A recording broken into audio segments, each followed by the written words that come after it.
शहरालगत नगर मनमाड महामार्गावर असलम बशीर शेख या 31 वर्षीय तरुणाचा अपघातात मृत्यू। असलम हा राहुरी फॅक्टरीकडून राहुरीकडे येत असताना खड्डा हुकवताना अज्ञात वाहनाची धडक बसली। त्यात असलमच्या डोक्याला जब्बर मार लागून त्याचा जागीच मृत्यू झाला।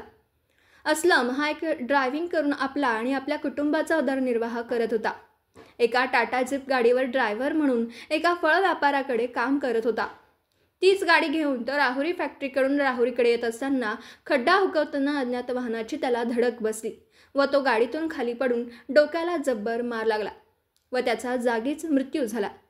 घटना घडताना घटनास्थळी खूप गर्दी झाली व रवींद्र देवगिरे यांच्या रुग्णवाहिकेतून मृतदेह राहुरी ग्रामीण रुग्णालयात आणला असता वैद्यकीय अधिकारी यांनी तपासणी केली असता मृत घोषित करून मृतदेह शवविच्छेदनास पाठवला। मयत असलम याच्या मृत्यूने राहुरी शहरात हळहळ व्यक्त होतीये। असलम या मृत तरुणाचा विवाह झालेला असून त्याच्या पश्चात एक भाऊ, बहीण, वडील, पत्नी, एक मुलगा, एक मुलगी असा मोठा परिवार आहे। दीपक साळवेसह न्यूज 14 राहुरी।